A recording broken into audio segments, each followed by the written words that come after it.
तो आज हम बात करेंगे कि कैसे हमारे जो नए इंपोर्टर और एक्सपोर्टर होते हैं उनको किस तरह से चीट किया जाता है हमारे इंडस्ट्री में, और किस हिसाब से नए लोगों को उठने नहीं दिया जाता, और किस हिसाब से नए लोग एक ही बार में परसेप्शन बना लेते हैं कि नहीं, इंपोर्ट और एक्सपोर्ट तो अब करना ही नहीं है। तो जिनके साथ थोड़े माल में और भाड़ा के नाम पे बहुत से एनबीओसीसी एजेंट यहाँ पे हैं, दिल्ली के बहुत सारे एजेंट हैं। अगर मान लीजिए कि आप कोई छोटा सा प्रोडक्ट, अगर आप सोच रहे हैं कि 50,000 और 60,000 का प्रोडक्ट आपने कुछ अलीबाबा से इंपोर्ट किया है, तो जान लीजिए, या आप एक्सपोर्ट कर रहे हैं किसी कंट्री में और दोबारा आपको ऑर्डर नहीं आएगा, तो उसका एक कारण मैं आपको बता रहा हूं। अगर आप एक इंपोर्ट कर रहे हैं, उसमें ज्यादा खर्चा लग गया है, तो वो कैसे लगा है और कैसे आपको अगर नॉलेज नहीं है तो लोग आपके साथ धोखा दे सकते हैं, लोग चीट कर सकते हैं। तो आइए हम इसके बारे में जानते हैं। तो हम सबसे पहले हम बात करेंगे एक्सपोर्ट का। अगर मान लीजिए कि आपको किसी कंट्री से ऑर्डर आया और आपने उसको थोड़ा सा माल, जैसे मान लीजिए कि आपने 1 या 2 सीबीएम माल आपने उसको भेजा, एक्सपोर्ट किया, और उसमें किस हिसाब से आप यहां से, आपको क्या होगा कि $5 या $6 का फ्रेट आपको मिलेगा। लेकिन जब वो बाहर जाएगा, जिस कंट्री में जाएगा, वो जो आपको यहां $5 का रेट दिया था ना, वहां जो आपका इंपोर्टर बैठा उस इंपोर्टर से लाखों रुपए वसूले जाएंगे। और आपको क्या है, आपका माल चला गया, आपको वहां से मेल करेगा, फोन करेगा, सर ये यहां लाखों रुपए चार्ज मिल रहे हैं, आप भी रिस्पॉन्ड नहीं करोगे। आपने सोचा कि हाँ आपने तो एक्सपोर्ट कर दिया, आपका जिम्मेवारी खत्म। और वो क्या होगा कि दोबारा क्लाइंट आपके पास ऑर्डर देगा ही नहीं, वो समझेगा कि आपने उसको चीट किया है। तो आइए हम जानते हैं कि कैसे इससे हम बच सकते हैं। अगर मान लीजिए कि आपने कुछ अलीबाबा साइट से इंपोर्ट का ऑर्डर डाला चाइना में, ठीक है, आपने 50,000 या 1 लाख रुपए का आपने इंपोर्ट का ऑर्डर डाला, और उधर से क्या हुआ, आपने पेमेंट कर दिया। उसने आपको बताया कि $20 या $30 फ्रेट है जी, दिल्ली कार्गो पहुंच जाएगा। आप सोच रहे हैं कि $20-30 में हमारा कार्गो आ जाएगा, और आपने 50,000 या 1 लाख रुपए का माल ऑर्डर किया, और वो कार्गो दिल्ली जब पहुंचा तो आपको पता चला कि 1.5 लाख रुपए का बिल, ये जो आपका एजेंट है, जो बीएल के ऊपर एजेंट लिख के दिया है चाइनीज, उस एजेंट ने आपको 1.5 लाख रुपए तक का बिल भेज दिया। आप उसके बाद मतलब आपकी सारी जो एक उत्साह होगी, जो खुशी होगी पहली बार इंपोर्ट और एक्सपोर्ट करने का, वो पूरा का पूरा खत्म हो जाएगा। ऐसा मैंने 12 साल में कम से कम 100 से 150 लोगों के साथ होते हुए देखा है। और उन लोगों के माइंड में अब ऐसा बैठ गया कि नहीं जी, हम तो कभी इंपोर्ट करेंगे ही नहीं। तो ऐसा होता कैसे है, आइए हम जानते हैं। देखिए, अब ये देखिए, ये कंटेनर है, और कभी भी ये जो होता है ना कंटेनर, ये एक जो ये 40 फीट, जो एक मान लीजिए कि ये 40 फीट कोई कंटेनर है, तो 40 फीट कंटेनर में 68 सीबीएम माल आता है, और 20 फीट कंटेनर में 28 सीबीएम माल आता है। अगर हम पर सीबीएम कॉस्टिंग निकाले कि अगर चाइना से मान लीजिए कि हमें एक कंटेनर में, अगर मान लीजिए कि ये 20 फीट का कंटेनर है, हाँ, तो ये फ्रॉड होता कैसे है और कैसे बचना चाहिए, हम इसके बारे में जानेंगे। देखिए, अगर आप एक नया इंपोर्टर हैं तो कभी भी वहां से एफओबी माल लीजिए। देखिए, एफओबी ही माल लेके आपको फायदा होगा। आप अगर किसी भी इंडियन को मेल करते हैं, किसी फ्रेट फॉरवर्डिंग कंपनी को, कि सर मेरा 1 सीबीएम माल है, लाके यहां पहुंचा के कितना पड़ेगा, तो वो जो आपको मेल पे लिख के देगा ना, उस रेट में आप निगोशिएशन कर सकते हैं। लेकिन जब वही माल चाइनीज और उसी कंपनी को, जिस कंपनी से आपने यहां दिल्ली में कोटेशन लिया है, आपको अगर उसी कंपनी के थ्रू चाइनीज ने माल भेज दिया, तो सोच लीजिए इसका आपको कोई बचा नहीं सकता, आपको पूरा पैसा देना होगा। इंडिया का कोई लॉ, कोई कानून नहीं है कि आपको लोकल चार्ज जो वसूल रहा है उससे बचा ले। आप कुछ नहीं कर पाएंगे। आप कोर्ट जा ही नहीं सकते, क्योंकि आप सोचेंगे कहां कोर्ट के रास्ते। अगर आप कोर्ट जाएं तो हो सकता है बच जाए, लेकिन देखिए, पहले ही अगर आपको नॉलेज रहेगा ना, तो इतना झंझट में पड़ने का कोई वो नहीं है, आपको इतना परेशानी नहीं उठाना पड़ेगा। क्योंकि बहुत से, देख लीजिए क्या था कि मैं 2008 से लेके 2008-9 से लेके अभी तक जो देखता आ रहा हूं, इस रूल में कोई भी चेंजेस नहीं आया है। जैसे पहले लोगों को लूटा जा रहा था, नए लोगों को आज भी उसी तरह से लूटा जा रहा है। कि सोचिए कि कोई 50,000 रुपए का प्रोडक्ट अगर इंपोर्ट करता है तो क्या 1 लाख रुपए की शिपिंग हो सकती है क्या? मेरे पास ऐसे 50 डेबिट नोट पड़े हुए हैं, नामी गिरामी कंपनी जो दिल्ली के बहुत बड़े एनबीओ से बहुत बड़े बड़े एजेंट है, जो फॉरवर्डर एजेंट है, उनके धांधली के, मान लीजिए कि कोई 2 सीबीएम 1 सीबीएम माल लेके आता है, उस पे ये लोग धांधली करके 1.5 लाख रुपए का माल वसूलते हैं। अभी पीछे एक लड़के ने मेरे वीडियो पे कमेंट किया कि सर की हैंडलिंग चार्ज 68,000 रुपए हो सकता है, 60,000 और 20,000 हो सकता है। तो ऐसा कोई रूल नहीं है। अगर हम एक 20 फीट कंटेनर इंपोर्ट करते हैं तो उसका जो लोकल चार्ज होता है 15,000 रुपए होता है, और हम 40 फीट कंटेनर जब इंपोर्ट करते हैं तो उसका लोकल चार्ज होता है 25,000 से 35,000, और 20 फीट का होता है 15 से 25,000 रुपए।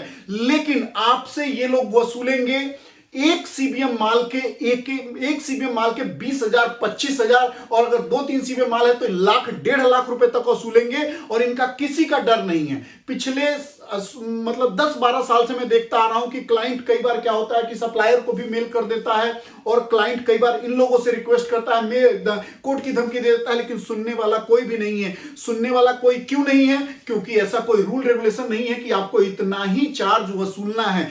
उसी शिपिंग कंपनी से अगर आप इंडिया से कोटेशन लोगे तो आपको एक फिक्स चार्जेस मिल जाएगा कि हाँ जी इतने चार्जेस में आपका कार्गो आ जाएगा। लेकिन वही जब चाइनीज के थ्रू आएगा तो आपको देखिए, वो भी जो आपको सप्लायर सप्लाई कर दिया, जिस तरह से आप एक्सपोर्ट में सोचेंगे कि हमने तो एक्सपोर्ट कर दिया, मेरा काम हो गया, वो भी चाइना वाला यही सोच रहा है कि मैंने तो एक्सपोर्ट कर दिया, काम हो गया। लेकिन जो वहां का फॉरवर्डिंग एजेंट भेजा है, इंडिया के फॉरवर्डिंग एजेंट और चाइना के फॉरवर्डिंग एजेंट में एक सेटिंग होगी, तो वो आपसे जबरदस्ती, जब आप देखेंगे कि 50,000 का माल है, हमने कस्टम ड्यूटी भी भर दिया 20-30 हजार, अब 1,00,000 रुपए देने हैं, अब उसको भी आप 1,00,000 रुपए दे करके लास्ट में माल लाओगे, नहीं तो आप माल कस्टम में छोड़ दोगे।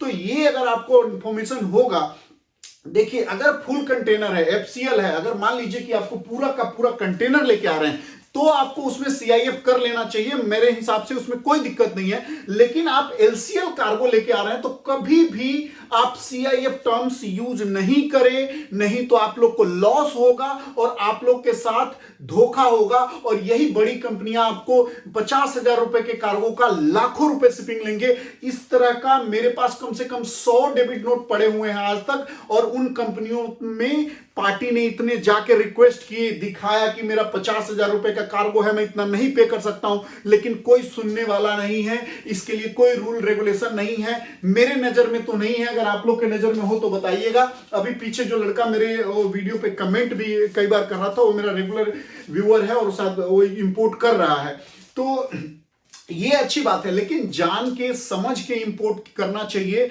अगर आप नहीं करेंगे तो जैसा मैंने बताया 50,000 रुपए के गुड्स पे आपको लोग लाखों रुपए ऐंठ लेंगे, और आपको रो के हंस के लास्ट में आपको क्या होगा कि उसको पेमेंट करना ही पड़ेगा फॉरवर्डिंग कंपनी को, तब आपका कार्गो रिलीज होगा। तो ध्यान रखें कि कभी भी इंपोर्ट करने से पहले सोचिए, आप सोचिए, अगर जनरली अगर हम एक कंटेनर इंपोर्ट करते हैं, मान लीजिए कि मेरा ये 40 कंटेनर है, 40 फीट का, देखिए 40 फीट और 20 फीट का कंटेनर होता है, ठीक है।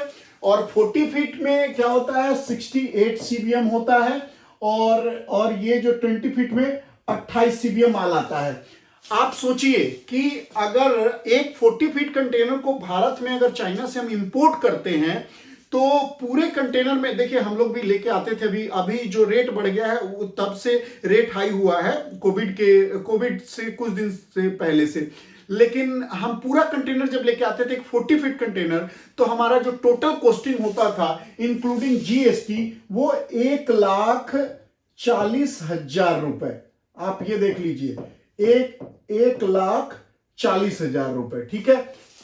आप 1,40,000 को अगर आप डिवाइड करेंगे, आप सोचिए 1,40,000 को अगर आप 68 से डिवाइड करेंगे, अगर 1,40,000 को, जैसा कि मैंने बताया, अगर 1,40,000 को अगर आप डिवाइड करेंगे 68 से, तो कितना पड़ेगा आपको? अप्रोक्स 2,000 रुपए से लेके 2,050 रुपए के बीच में पर सीबीएम का कॉस्ट आएगा, अगर आप पर सीबीएम माल लाते हैं तो। अगर वही 20 फीट में आप अगर गुड्स इंपोर्ट कर रहे हैं तो 1,20,000 तक वो आ जाता है 20 फीट। अगर हम 20 फीट का भी अगर डिवाइड करते हैं तो अप्रोक्स 4,000 रुपए पर कंटेनर, या 4,000 से थोड़ा कम ही बैठेगा पर कंटेनर। सोचिए, सॉरी, पर सीबीएम।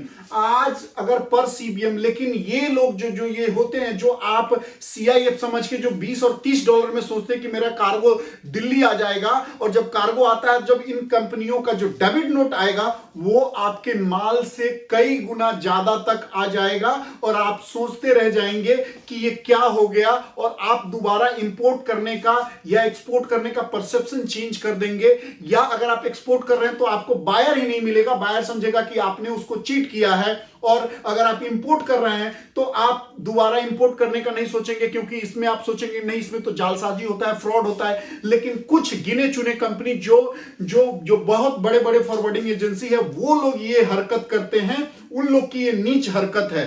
अब पता नहीं उनको कमीशन देना होता है, क्या देना होता है, लेकिन वो लोग क्लियर नहीं करेंगे और आपको लूट लेंगे। आपने देखा जैसे कि देखिए, बड़े इंपोर्टर और छोटे इंपोर्टर में क्या होता है कि वो देखिए फ्रेट में इतना पैसा बचा लेंगे, वो कस्टम ड्यूटी में इतना पैसा बचा लेंगे कि आपको छोटा चीज इंपोर्ट करने से अच्छा होगा कि किसी बड़े इंपोर्टर से आप यहां माल ले ले, वो ज्यादा बेनिफिटेबल होगा, ना कि आपको एक्सपोर्ट और इंपोर्ट करने में बेनिफिट होगा। तो सबसे पहली बात है, अगर आप छोटे प्रोडक्ट को कर भी रहे हैं एक्सपोर्ट इंपोर्ट, तो उसको तरीके से कीजिए, उसको जानिए। अगर आप किसी के लिए एक्सपोर्ट कर रहे हैं तो पूरे प्रोसेस को समझिए कि वहां तक जाके जो हमारा बायर है उसको क्या आप डेबिट नोट दोगे, या आप जो अगर किसी से इंपोर्ट कर रहे हो तो एफओवी लो, और एफओवी लेके इंडियन किसी फॉरवर्डर को कांटेक्ट करो। वही फॉरवर्डर जो आपको लूट लेगा चाइना के थ्रू, उसी को जब आप यहां से ऑर्डर दोगे ना, तो वो मेल पे लिख के जो अमाउंट देगा ना, वो अमाउंट यही होगा, कोई 5 या 6,000 रुपए पर सीबीएम।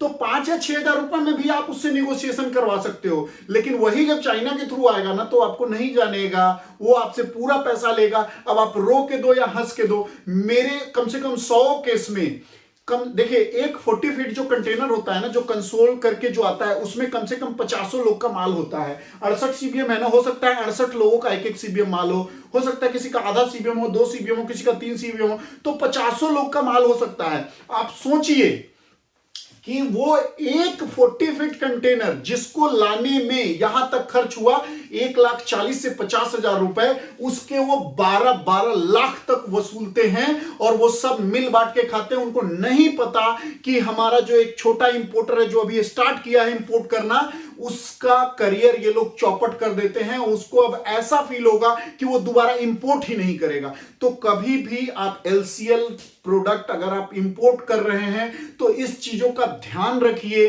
कि आपको एफओबी लेना है और इंडियन किसी फॉरवर्डर से रेट लेना है, नहीं तो आपका जो प्रॉफिट का गुड्स है वो लॉस का कारण बन जाएगा।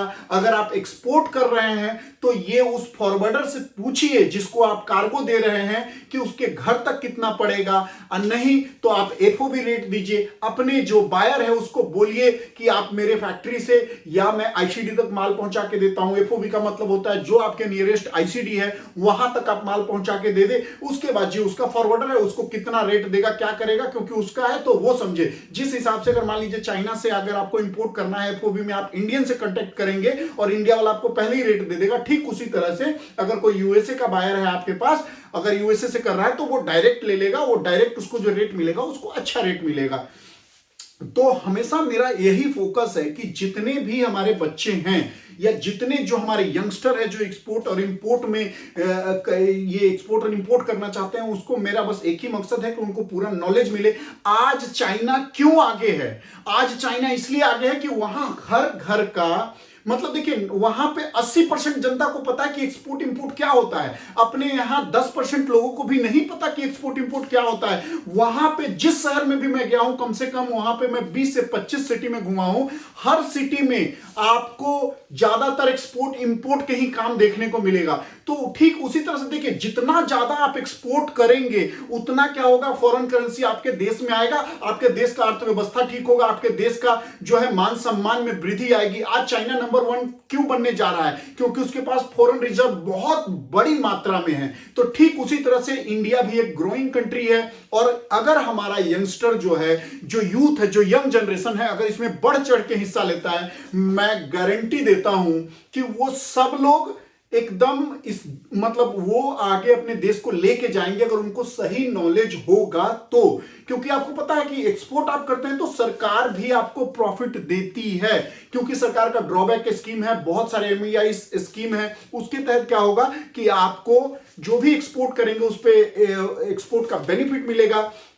प्लस बहुत सारी संस्थाएं हैं सरकार के द्वारा बनाई हुई कि अगर आपके एक्सपोर्ट में कहीं पैसे फंस जाते तो वहां से आपको पैसे भी मिल जाएंगे। आप देखिए बहुत से लोगों को तो ये पता ही नहीं है कि ये सब होता क्या है।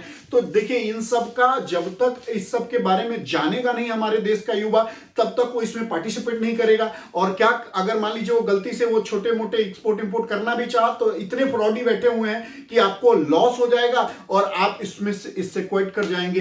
तो मेरा रिक्वेस्ट है कि आप जुड़े रहिए हमारे चैनल पे, और मेरा वीडियो अच्छा लगता है तो लाइक करें, शेयर करें, सब्सक्राइब करें और सीखें इंपोर्ट एक्सपोर्ट के बारे में। ताकि कुछ अगर मेरा एक ही मकसद है कि जितना ज्यादा से ज्यादा लोग सीख सके उनको सिखाऊं और एक अच्छी जानकारी उन तक पहुंचाऊं, और किस तरह से अपने देश का विकास होगा। कि देखिए जितना युवा जुड़ेगा उतना ही ज्यादा उनको भी प्रॉफिट होगा और देश को भी प्रॉफिट होगा।